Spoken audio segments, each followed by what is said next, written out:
Horror कहानियां थी। बेजुबान। रात का सन्नाटा चारों तरफ पसरा पड़ा था। रघु की छत पर आधी रात को पायलों की छमछम की आवाज सुनाई दे रही थी, जिसे सुनकर रघु, उसकी पत्नी सुषमा और 6 साल की बेटी अनन्या बुरी तरह से डर गए थे। छमछम की आवाज ऐसी लग रही थी जैसे कोई सीढ़ियां उतरकर नीचे की तरफ आ रहा था। कौन हो सकता है इस वक्त?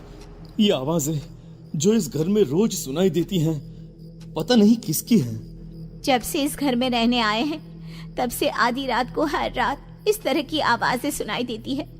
मैंने कितनी बार आपसे कहा है हमें अब ये घर बदल लेना चाहिए। लेकिन इस घर में आए हुए हमें 1 सप्ताह भी नहीं हुआ, इतनी जल्दी दूसरा घर कहाँ से मिलेगा? पापा, बहुत डर लग रहा है। ये आवाज किसकी है? कौन है हमारी छत पर? अरे कोई नहीं है बेटा, तुम सोने की कोशिश करो। आज तो मैं देख कर ही रहूंगा आखिर कौन है ये इंसान जो हर रोज हमें डराने की कोशिश करता है। सुषमा ने कसकर रघु का हाथ पकड़ लिया। रघु, मैं तुम्हें कहीं नहीं जाने दूंगी। मुझे बहुत डर लग रहा है। कहीं कोई बुरी आत्मा का साया या कुछ और हुआ तो। मैंने कहा ना कुछ नहीं होगा, और आज इस राज से पर्दाफाश करना बहुत जरूरी है। रघु दबे पैर अपने घर से ऊपर की तरफ जाती हुई सीढ़ियों के पास आता है, लेकिन अचानक वो आवाज बंद हो जाती है। तभी रघु ने महसूस किया कि एक साया उसके करीब से गुजर गया। रघु ने पलटकर पीछे की तरफ देखा। कौन है? कौन है वहां पर? मैं कहता हूं कौन है? तभी रघु को रसोई के अंदर से मटके के गिरने की आवाज आती है। वो दौड़कर वहां जाता है। अरे ये अचानक मटका कैसे गिर गया? क्या हुआ? पानी का मटका नीचे क्यों गिरा दिया? मैंने नहीं गिराया, पता नहीं कैसे अचानक से ऐसा लगा जैसे कोई था वहां पर। रघु, मुझे बहुत डर लग रहा है। तभी अचानक से रघु की नजर रसोई की खिड़की पर बैठी एक बिल्ली की तरफ गई, जिसकी आंखें बड़े खतरनाक तरीके से चमक रही थी। तुम भी ना सुषमा, रसोई की खिड़की खुली छोड़ दी। लगता है ये बिल्ली अंदर आ गई थी और इसी की वजह से मटका नीचे गिर गया है। इसके बाद रघु और सुषमा जाकर अपने बेडरूम में सो जाते हैं। उन्हें इस बात का ख्याल तक नहीं था कि उनके घर में एक बेहद खूबसूरत लड़की का साया पायल पहनकर बेतहाशा नाच रहा था, लेकिन उसकी पायलों की आवाज इस वक्त रघु और सुषमा के कानों तक नहीं पहुंच रही थी। अनन्या, जल्दी उठो बेटा, स्कूल के लिए देर हो रही है। देखो मैंने बाथरूम में पानी रख दिया है, पहले नहाना शुरू करो बेटा। मम्मा, आपने पानी ठंडा ही रखा है ना? मुझे इतनी गर्मी में ठंडे ठंडे पानी से नहाना है। मेरी रानी बिटिया, तुम्हें क्या लगता है जून के महीने में मैं तुम्हें गर्म पानी से नहलाऊंगी क्या? ओके मम्मा, मैं अभी नहा कर आती हूँ। अनन्या बाथरूम में जाती है और अगले ही पल उसके चीखने की आवाज सुनाई देती है।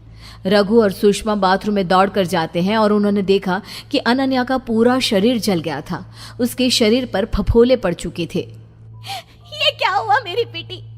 ऐसे कैसे जल गई? अरे सुषमा, ये तुमने क्या किया? अनन्या के नहाने के टब में ये खोलता हुआ पानी भर दिया। वो नादान बच्ची उस टब में उतर गई और देखो उसका क्या हाल हुआ है। मेरा यकीन करो रघु, मैंने गीजर ऑन तक नहीं किया था। ठंडा पानी मैं खुद अपने हाथों से भर कर गई थी। रघु की नजर गीजर की तरफ गई, जिसमें से लाल रंग का धुआं नजर आ रहा था। ये देखो सुषमा, तुमने गीजर भी खुला छोड़ दिया है, जिसकी वजह से इसमें से धुआं निकल रहा है। क्या कर रही हो तुम? मैं सच कह रही हूँ रघु, मैंने ऐसा कुछ नहीं किया। उधर दूसरी तरफ अनन्या बुरी तरह से रोए जा रही थी। शाम के वक्त जब अनन्या की तबीयत थोड़ी ठीक हुई तो सुषमा ने उसे सुला दिया। थोड़ी देर के बाद रघु और सुषमा भी अपने कमरे में जाकर सो गए, लेकिन रात के ठीक 12 बजे अचानक से सुषमा की आंख खुली। रघु उठो, अनन्या कहाँ है? थोड़ी देर पहले तो यही सो रही थी मेरे बाजू में। अरे जल्दी जाकर ढूंढो, मेरी बेटी की तबीयत वैसे ही ठीक नहीं है। कहीं नींद में उठकर इधर उधर चली तो नहीं गई?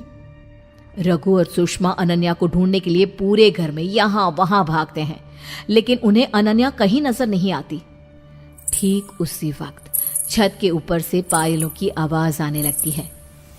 फिर से वही डरावनी आवाज, जैसे जैसे कोई हमारी छत पर पायल पहनकर नाच रहा हो। रघु, हमारी बेटी ठीक तो होगी ना? कहीं उसे कुछ... मेरे साथ छत पर चलो सुषमा, मुझे लगता है हमारी बेटी खतरे में है, हमें जाकर देखना होगा, चलो। रघु और सुषमा दबे पांव घर की छत पर जाते हैं। वहां का नजारा देखकर उनके पैरों तले जमीन खिसक जाती है। नजारा बेहद खौफनाक था। लगभग 27 साल की उम्र की एक लड़की, जिसके बाल जमीन तक लंबे थे, नैन नक्श तीखे और बेहद खूबसूरत थे, अनन्या को अपने एक हाथ में पकड़कर जोर शोर से घुमा रही थी और बुरी तरह से नाच रही थी। छोड़ो, छोड़ो मेरी बेटी को। कौन हो तुम? छोड़ो, छोड़ो इसे। आखिर तुम हो कौन और मेरी बेटी के साथ क्या कर रही हो? तभी अचानक से वो लड़की नाचते नाचते रुक गई। उसने पलटकर रघु और सुषमा की तरफ देखा। अनन्या इस वक्त ऐसी लग रही थी जैसे वो होश में ना हो।